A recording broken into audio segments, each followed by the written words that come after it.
Students protest against ultimatum for employees.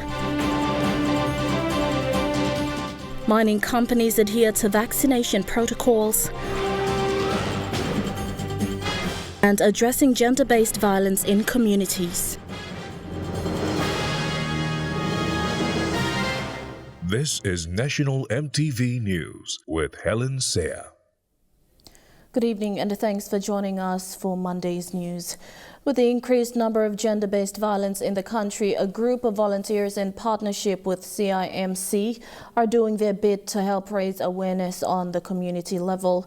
Facilitated by Australian Awards Women Leadership Initiative and the CIMC Family and Sexual Violence Unit, a small group of participants attended the awareness program at Gereka just outside the nation's capital.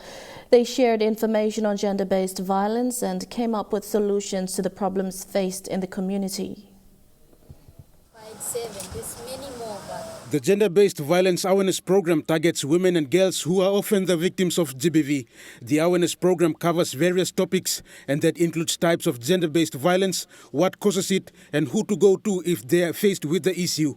The participants say the awareness program is educational and they have learned a lot.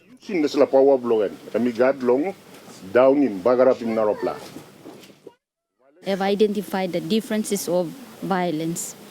Maybe we have done it to our husbands, our children, and others have done that to us too.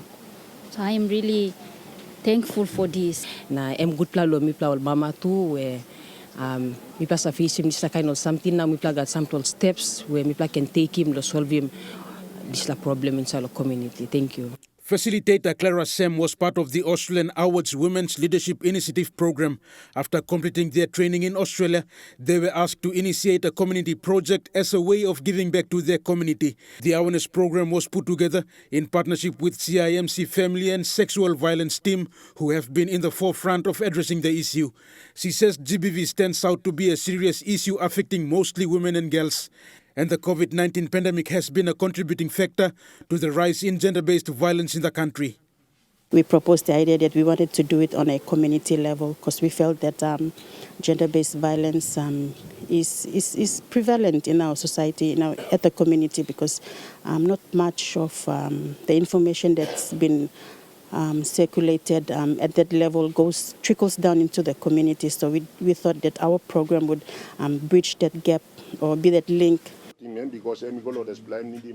Apart from the awareness program, they have also participated in other women empowerment programs.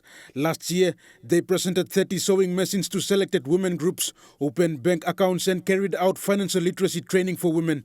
These programs were fully funded by the Australian Awards Women Leadership Initiative. Help them to open up their bank accounts with Mi Bank. And then we ran financial literacy training program for them as well. So we had 4 sessions, fully funded by Australia Awards Women's Leadership Initiative. With the completion of the awareness program, all business houses and government agencies were also urged to work together to address this issue. And victims or witnesses of gender-based violence can call the One Talk Counselling Help Him line on 715-0800 for counselling. It is a free confidential phone counselling service providing information and support for people experiencing family violence or sexual violence issue.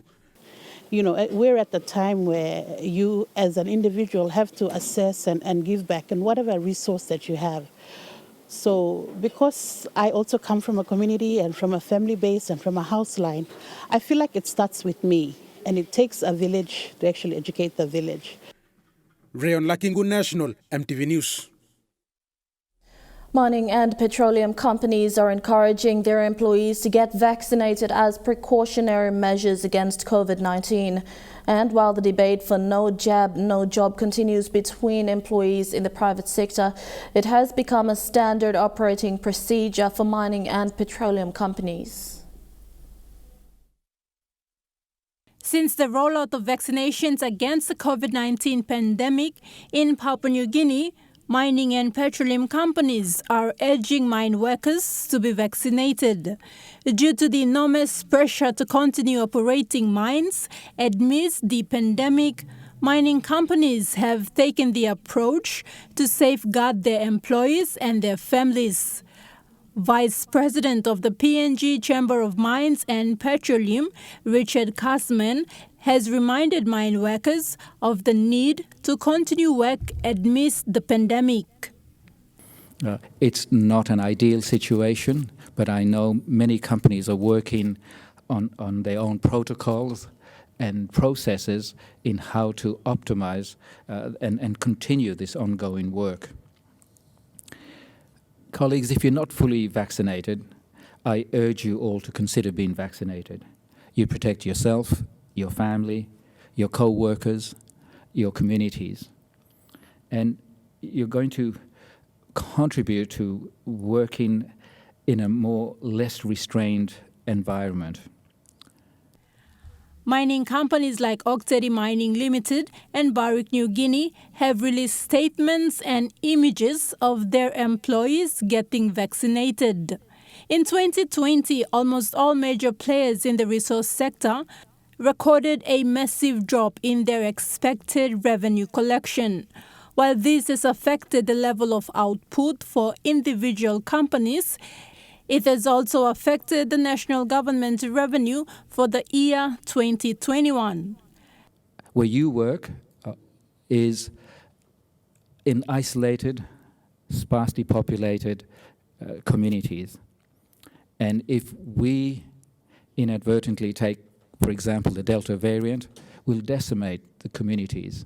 And this is something that we certainly as an industry and you as employees and companies is a massive responsibility that we need to work hard to ensure that we don't and we're not responsible for bringing such a contagious disease and debilitating disease into our communities. Seeing the high negative impacts of COVID-19 on the local economy, Prime Minister James Marape says it is up to the private companies to decide if their employees should be vaccinated. Thekla National EMTV News. Students at the PNG University of Technology today protested against companies who have given ultimatum to employees to get vaccinated. The students are calling on the government to enforce voluntary vaccination to be observed by business houses. This follows protests by company workers in Lae who are being forced to get the jab in order to keep their jobs. This morning, students at the Papua New Guinea University of Technology staged a peaceful protest. This is in support of workers who have been affected by the no jab, no job policy that is being implemented by companies in Lae. They marched on campus with placards and banners shouting, "Make vaccine optional, my country, my choice." My country, my choice. The Students' Representative Senate President Elijah Kapma said forceful vaccinations by companies deprives the rights of citizens to freedom of speech, expression and representation. If people are crying tenure, no jab, no vaccine, then universities, what are we going to do? That's the kind of question that is provoking us. 4 weeks ago, Prime Minister James Marape stated on the floor of Parliament that vaccination was not compulsory. However, workplace safety is the employer's concern. Last week, staff from various companies in Lae started protesting when their management began enforcing the no jab, no job policy. Reports are that some have been forced to resign and terminated because they refused to get vaccinated. The core of the Constitution is about freedom and rights of individuals. You cannot force anyone, you cannot threaten anyone, only your own man. The Unitec student leaders presented a 3-point petition to the Morebay Governor Ginson Saonu and Lae MP John Rosso, who were present today during the protest. They've called for the government to ensure vaccination is voluntary, companies must observe this, and victims of the no jab, no job policy be reinstated. While confirming the government's stance on voluntary vaccination, Lae MP John Rosso said the jobs and rights of people have to be protected as well. You don't want people to be sacked, you've got to protect their jobs also, but also at the same time protect their rights and do not infringe on other people's rights too. The students have asked that the petition addressed to the National Executive Council and Prime Minister James Marape be responded to in 48 hours. Lucy Kopana, National EMTV News, Lae. On the weekend, Leh International Hotel staff gathered at the Leh International Hotel gate demanding to see the management, including the general manager. They protested against the no jab, no job policy that was enforced by the company. Prime Minister James Marape, when on his way out of the hotel, stopped and addressed the staff. He mentioned that it was not compulsory, however, workplace safety is also important, stating that a team from Port Moresby will be in Leh tomorrow to discuss with the Chamber of Commerce and business houses. On the weekend, Leh International Hotel staff gathered at the hotel gate demanding to see the management, including the general manager. They protested against the no jab, no job policy that was enforced by the company.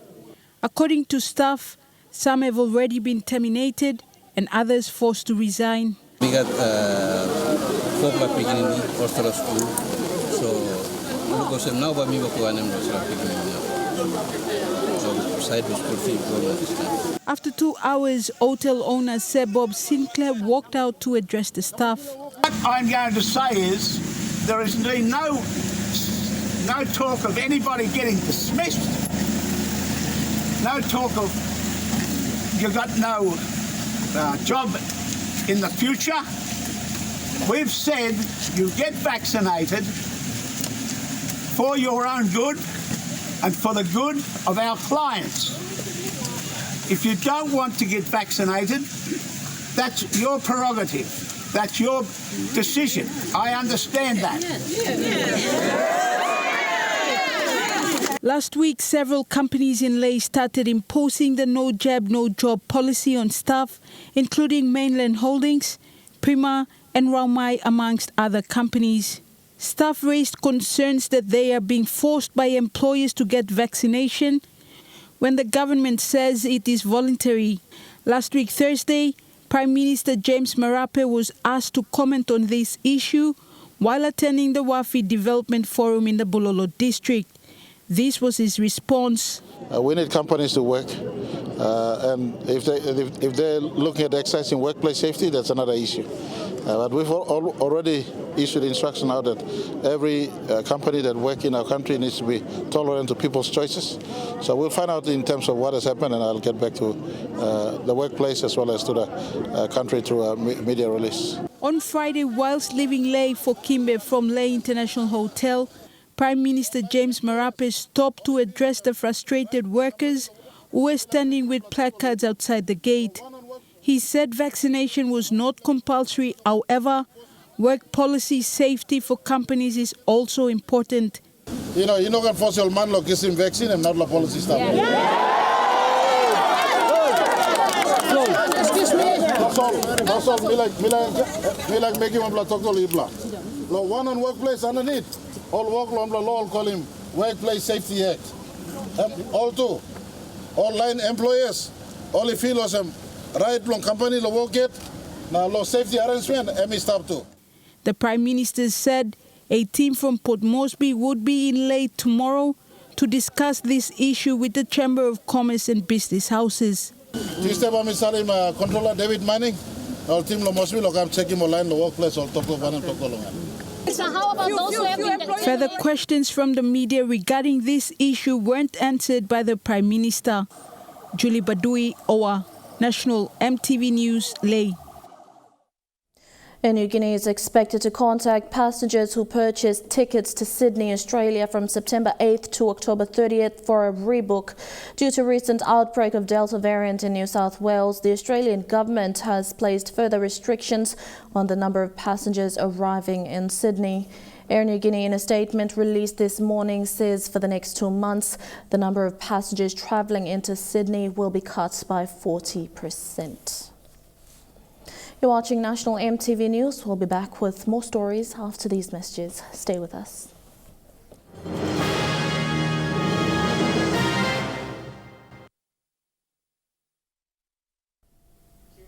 Welcome back. Road Traffic Authority CEO Nelson Terema says the National Capital District Commission will service 8 new public transport routes in Port Moresby. This is one of the outcomes of the meeting between stakeholders, including the city government, following separate reports of alleged cases of rape and abduction on women folk using public transport. RTA, PNB and Taxi Committee approved 8 licenses to provide public transport. Those 8 licenses are issued for 1 from Gareu to 9 Mile back road, and secondly from Gareu back road from the University at the back and come to Waigani and return. And the other route is from Manu to end of the world at Taruma. And another route is from Manu to 6 Mile, back road from Taruma to 6 Mile and then back again. And another route is from 9 Mile to Laloki. Another route from 9 Mile to 17 Mile. And another route is to Buswara. So NCD is willing to take up those routes. So we, RTA and RTA board approved. It will be gazetted soon, and then NCD will run those routes to service public transport. And the full interview with the RTA CEO airs right after the news at 7 p.m. Exporters of commodities must do more to help rural farmers. Agriculture Minister John Simon said instead of just making money from village farmers' hard work, the exporters should come up with some community incentives. It seems farmers keep losing out on much of the benefits from their hard work. Agriculture Minister John Simon is now appealing to even exporters to reach out and help rural farmers. So my call also at this time is to the coffee exporters. Why are you not picking up the coffee at the remote places? Why are you not picking it up? And I'm having a meeting with CIC to look into such matters like this. You're not assisting the industry in the sector. Why are you not going out and picking up the coffee in Simbai? For instance, despite the current slight improvement in coffee prices, farmers in the most rural areas continue to miss out. While the farmers in Goroka, in Jiwaka, in Barnes, in Hagen, in Wabeg are getting 5 kina per kilo. The farmers at Kambi are getting 2 kina, 1 kina. This is not fair to the sector, to the industry. And people are saying the price support or the freight subsidy.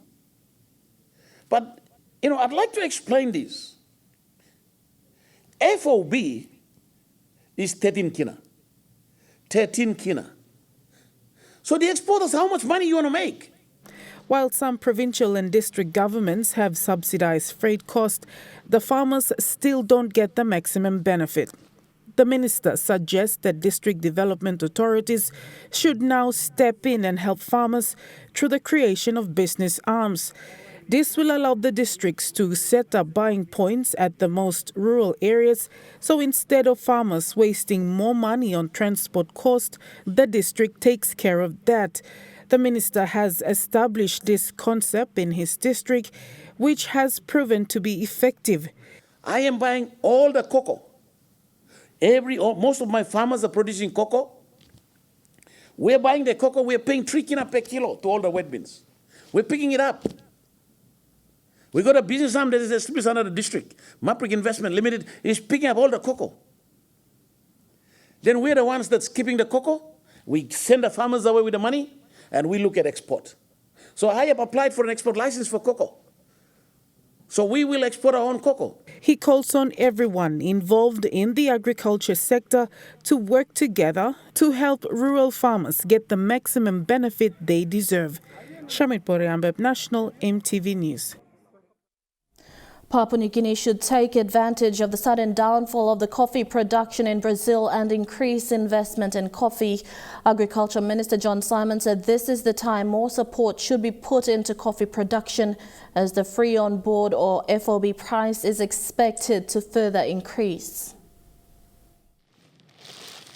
The coffee price in the country has always been dependent on the global market. The global market, on the other hand, trades Brazil's supply and demand more than any other country because Brazil is a significant producer of coffee. Unfortunately for Brazil, an unexpected frost occurrence has hit most of its coffee-producing towns, leaving irreparable damages, which market analysts and coffee traders are suggesting could be the worst frost since 1994, and that there may be repercussions for the global coffee market for as long as 4 years. For PNG, the collapse in coffee production in Brazil is great news as coffee prices now increase at free on board or FOB pricing. FOB is the price exporters charge to the importers as the coffee is boarded onto a ship. Like right now, the world prices on coffee is very good because of Brazil being affected. But to the farmers in Simbai, it means nothing to them. But the middlemen and the exporters are gaining, and they're laughing, and they're rejoicing, and they're saying, somebody brings the coffee in. The coffee is sitting there. Why don't they help the sector? The benefit from this should not be felt by just the exporters. It should trickle all the way to the farmers. Let's all do it together, in partnership. The coffee company, everyone, let's do it together. Why are you only complaining? They're sitting down complaining the price support. Districts are complaining, governors are complaining. Member, price support come, minister, price support come. Why you want price support for coffee? Coffee price is very good right now. It's trading above 13 kina FOB, 14 kina FOB. It's going above 14 kina. It's very good. I am not asking you to pay 14 kina to the farmers. I'm not asking you to pay 10 kina to the farmers. All I want you to do is pay about 5 kina to the farmers. The minister said he will be visiting coffee farmers in some of the rural areas in the coming weeks to see how much they are benefiting from this increase. He warns that if rural farmers are not benefiting from the current price of coffee, he will instruct the Coffee Industry Corporation to start purchasing the coffee. The minister is also calling on the banks to invest in coffee farmers with huge plantations to help them increase production, as the returns will be massive not only for the farmers and the banks, but for the country as well. The price for coffee is good. Why don't the bank go down and start lending money to coffee? Start lending money to our coffee farmers. If there's anything you want to fund, the banks and BSP and Handy should now fund the coffee plantations. Coffee farmers are encouraged to seek assistance from the banks to increase production, as there is no better time than today. And I'm encouraging our farmers who's got big hectares of 100 to 200 hectares, please go to the bank and ask them to fund you. Because you can repay the loan. The price is very good. So all my coffee farmers, coffee garden is still a bush, you know, clean him coffee. Me like Toksawe, clean him coffee now. I'd like to call upon all our Papua New Guineans who are sitting and listening, who are in town doing nothing, who are roaming around the streets of Gordons and Erima and causing problems. Go back home and clean your coffee. Coffee price is doing very, very, very, very well right now. The Agriculture Minister has always been a strong advocate for rural farmers' benefits along the value chain. He said everyone above the value chain must realize that once a farmer is happy with what he gets, that stimulates interest and the production of the commodities increase. Shamin Poreambeb, National EMTV News. 10 board members of the newly established South Mananda Special Purpose Authority were sworn in last Friday in Port Moresby. Part of the Kutubu LLG, the South Mananda SPA is now the second SPA in the Kutubu PDL2 project area in Southern Highlands Province. The president of Kutubu LLG, John Pipikila, made it his mission to create a second SPA for the Kutubu PDL2 area. All because there was a need for government services to reach the people of South Mananda, and a second SPA was what the LLG Council needed in order to deliver. That's why me, Makim, Ratim Leta Igolong, Department of Provincial Affairs, na Minister Honorable Pila Ninigi, na approved, and one place SPA am had. No government service lo have to. Or them before stop long 60 years or something them stop here. The swearing-in last Friday now makes it official.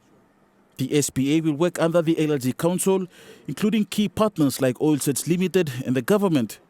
That's when government now am looking also SPA am on the part of government. Also, so project come along and me lili housing, school area, school too, and also bagara finish, housing bagara finish, no other road network. With the board in place and a chairman elected, President Kila said there is much to be done in South Mananda. Also, chairman Ibabe Ulichali, but work one that me could local level government. Now team longan me blamba work one them longan in the Bosave area and Bagarap, road and Bagarap, housing and Bagarap, no other road network. Nami looking no other or Manulo Bosave, also walk about the gam, sleep 3 days long road, Nakama long Kudubulong in the project area. Also walk about. So this land need looking this plan. Now government must give support. Long new place SPA start longan. So for some funding must come, and then mibla balul housing mibla, road mibla, na community mibla pagarap through. Stanley Over Jr., National MTV News. And now looking at the NAS Fund market report, the Kina opened unchanged at $0.2850 in the interbank markets. At Bank South Pacific, your Kina will buy $0.2775 $0.3706 Australian dollars, $0.3861 New Zealand dollars, and 29.88 Japanese yen. Looking at commodity prices at New York closed, gold is trading lower, coffee closed lower, cocoa and copra closed higher. Crude oil is trading lower, palm oil and copper closed higher. And on the stock market, the Dow Jones closed higher, the ASX 200 is trading higher, and the All Ordinaries is trading higher. You're watching National MTV News. We'll have more stories after these messages. Stay tuned.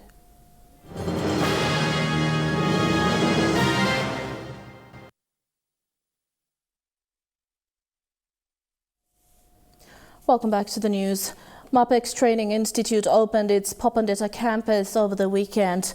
Ejivitari MP Richard Masere, who was present at the event, officially cut the ribbon on behalf of Northern Governor Gary Jufa, who attended to other commitments and couldn't be there.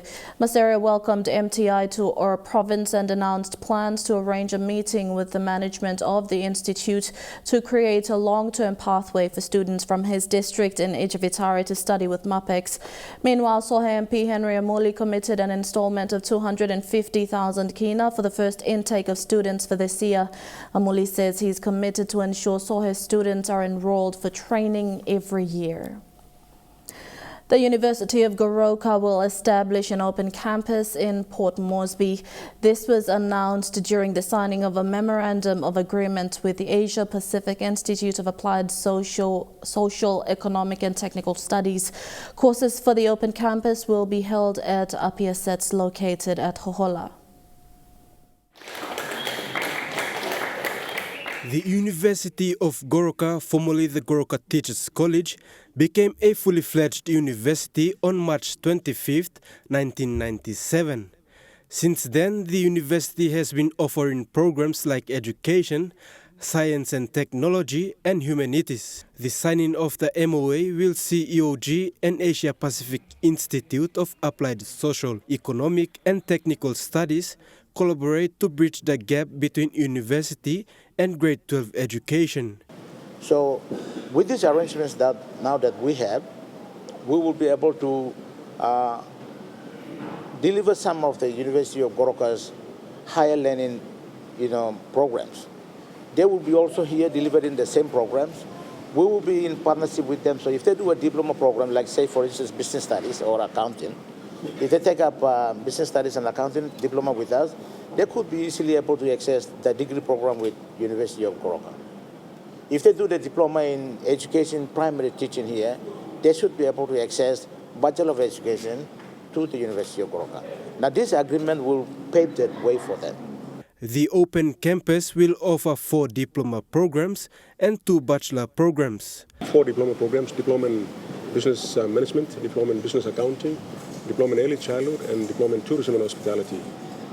We're also offering a bachelor program in tourism and hospitality, which will be a good pathway for these institutes graduates as well too.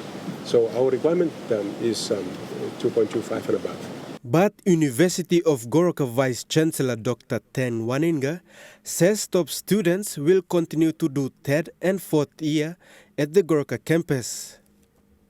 I will send another team, group of very senior academics to come and then look into the programs, especially nursing and business studies, accounting. We'll look at your programs, we'll audit it, and then we make sure that it is to our level. And when we will sign another agreement so that most top performing students can continue to do third, fourth year. Podivai, National EMTV News. Trukai Sports is next. All the details after the break.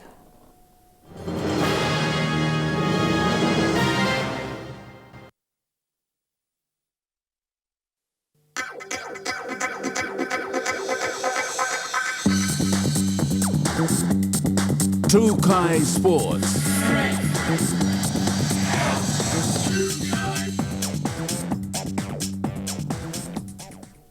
Welcome to Trukai Sports. Wagi Tumbe has, for the first time as a club, entered the Digicel Cup Grand Final. The rugby league franchise from Juaka Province defeated PRK Mendi Muruks 31 points to 16, securing a grand final showdown with the Lace-Nicks Tigers. It was an energetic crowd yesterday at the Oil Search National Football Stadium, present to watch the Wagi Tumbes take on the Mendi Muruks. Tumbe played exceptionally well, a team that had everything going well for them. All they needed was the win to cement their well-earned grand final spot. The Tumbe looked the more structured and articulated team and pressed on early with a try to Saki Pita in the 11th minute. Not to be frowned upon, the Muruks Julius Jacopa leveling the scores at 6-6. But Tumbe raced away thanks to an 18 points to 6 lead, with 2 consecutive converted tries to Saki Pita and Robert Koronus. The Muruks closing off the first half with a try to Leon Undupia, reducing the deficit to 18 points to 10 at half-time. In the second half, both teams muscled up in defense and attack, riling up the crowd in the stands. Tumbes through Francis Sam opening the scoring in the second half. The Tumbes lead further extended to 24. Muruks, however, once more reducing the deficit to 8 points after a try to second row Nelson Ye. But a field goal by David Joseph and a final try to Job Carr, ensuring victory to the Tumbes, who will face the Snakes Tigers in their first ever grand final next weekend. Tumbe finishing off 31 points to 16 winners against the Mendi Muruks. Like as a young coach and as an inexperienced coach, it's a milestone for me and it's a history for me and it's a history for Joga people for us to make it to grand final. So yeah, that's why I'm very happy and I'm very pleased with my boys. Fidelis Sukina, Trukai Sports. Pacific Industries, through their brand Pepsi, hosted the second annual kiteboarding competition in Hula Village, Central Province. In front of a packed crowd, 17 participants put up an entertaining show in the one-day competition. The winners received Pepsi merchandise as complimentary prizes. Kiteboarding is not common to many Papua New Guineans, but it looks adventurous and interesting. It's a wind-powered surface water sport. Riding on a small surfboard propelled across water by a large kite to which the rider harnesses. It's a bit of a combination of sailing and surfing, and that's why a lot of the contestants and people who do kiteboarding generally also sail and surf, and you need consistent and strong wind to be able to kiteboard, just like you do sailing. Kiteboarding is a new trending sport in PNG, but for the people of Ula in Central Province, it's a spectacular show. Since kiteboarding was introduced in 2014, it has slowly gained popularity, and Raukele village in Ula Central Province has been the hotspot for kiteboarding. I've had many professional kiteboarders come here and witness the consistent wind we have here and the strong wind, and also requires nice flat water. You don't want it to be rough. And so just with the geographies of Hula Village and this beach here, it just makes it a a pristine area for kiteboarding. With kiteboarding now recognized as one of the official sports in the Olympics, Pacific Industries, through their brand Pepsi, will host several competitions to identify kiteboarders to represent PNG in the 2024 Olympic Games. On Saturday, Pepsi hosted a one-day competition at Ula, which saw 17 kiteboarding professionals, including the Ula Kiteboarding Club members and current PNG rep Kali Vakona, take part. The competition was categorized into 3 styles, beginning with freestyle, speed demon, and ending with the king of the air class. Why we're doing the competitions is because we want to get one of our Papua New Guineans to represent his country in Paris 2024. So we have a very good chance of getting someone to that because of the talent here that exists. Kiteboarding is an interesting sport for those that love being on the sea. It's a potential sport you would venture into. Suli Suli, Chukai Sports. And that ends Chukai Sports. The weather details after the break. Chukai Sports.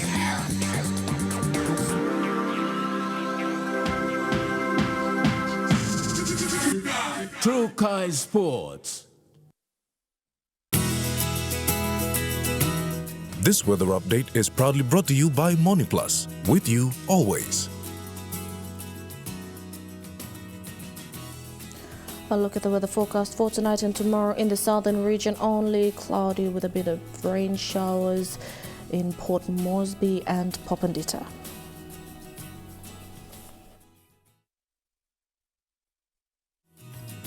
The weather update was proudly brought to you by MoniPlus, with you always.